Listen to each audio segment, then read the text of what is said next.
nous sommes avec Thierry Salomon en Nissan GT-R sur le circuit d'Issoire pour 5 tours. Donc c'est pied droit sur le frein. T'as l'air vachement proche. Ah non, c'est que t'avais la jambe pliée. Je crois que t'avais la jambe sur la pédale. C'est pour ça. Hop, et puis on va pouvoir s'élancer tranquillement. Tu t'occupes pas des rétros, ils sont pour moi. C'est pour toi. C'est une voiture qui est un petit peu plus grande que la moyenne. Elle fait pratiquement 1,9 tonne. Donc l'inconvénient de cette voiture-là, c'est qu'elle est très vite ralentie dans les courbes par son poids. Donc faut pas que tu hésites à être un petit peu plus posé, malgré qu'avec les voitures traditionnelles, il faut être aussi posé. Parce que tu vas voir qu'elle est très vite en contrainte pneumatique et très vite ralentie, donc ça sert strictement à rien de vouloir accélérer à ce moment-là. Parce que tu pousses encore plus le truc, juste de l'essence, du pneu, enfin voilà, c'est pas du tout ce qu'on cherche, c'est complètement anti-performance. Ok, tu vas voir qu'on va prendre de la vitesse, il n'y a pas de souci. Tu m'écoutes tranquillement, voilà. Dans les virages, chacun on accélère, d'accord. Plus on a d'angle de volant, moins on accélère, moins on a d'angle de volant, plus on peut se permettre d'accélérer. Quand on est dans un virage, voilà, tu vas très vite le sentir. Là déjà, je pense que tu l'as déjà senti, elle est très vite en ripage. Il faut vraiment y aller tranquille. Ok, on évite de trop rouler sur le vibreur, hop là, voilà. Ton double cône de frein, point de braquage, tranquillement, lâche ton gaz. Laisse-la couler tranquillement, voilà. Tu vas voir qu'elle est très très rapidement en contrainte. Là, la piste en plus est bien chaude, là, tu débraques et tu accélères.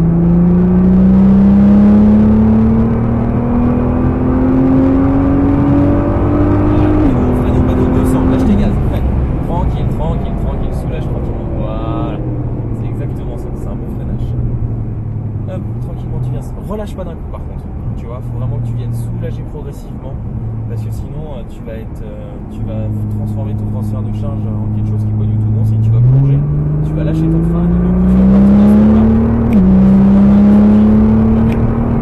Lâche tes gaz, freine. Tu rentres beaucoup trop tôt dans le virage, tu es beaucoup trop impatient. Tranquille, on n'est pas là pour taper du chrono, donc il faut vraiment que tu suives bien tranquillement les cônes. Sois vraiment sur le volant. Voilà, bien à l'intérieur, lâche tes gaz, tranquillement tu vas chercher ton point de frein, ton point de braquage, c'est des plaquettes endurance, c'est pour ça que ça siffle, t'inquiète pas, c'est normal, c'est qu'on tape pas assez dedans, il n'y a pas de souci, tranquillement, ne cherche pas à accélérer tout de suite, quand tu reprends un gaz, c'est vraiment juste après ton point, ok, pas à vous.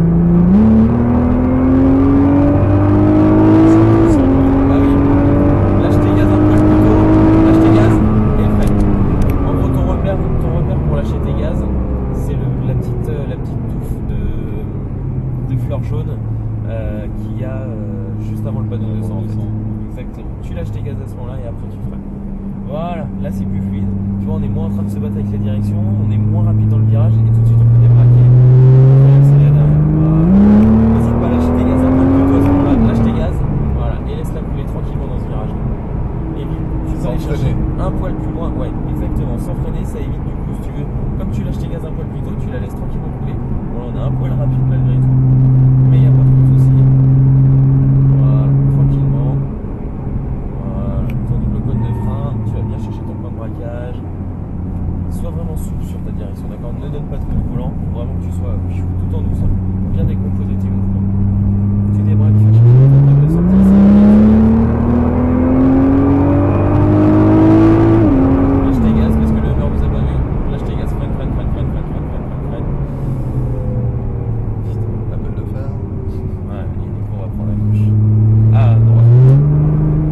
Pas de gaz parce que là on va être complètement hors trajectoire, donc tranquillement, voilà, bien à l'intérieur, et là du coup tu vas pouvoir aller chercher ton second point de braquage là-bas, voilà, bien à l'intérieur à droite, tranquillement tu débraques,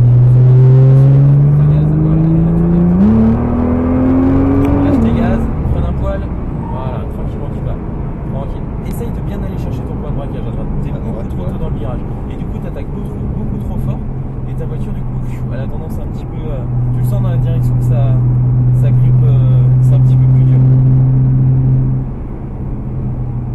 Ton double cône de frein, ton point de braquage, voilà, laisse-la couler tranquillement. Point de braquage, point de corde intérieur droit, tu débraques, tu vas aller chercher ton cône de sortie ici et là tu gazes.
qu'il y a la puissance, mais le châssis, c'est pas comme.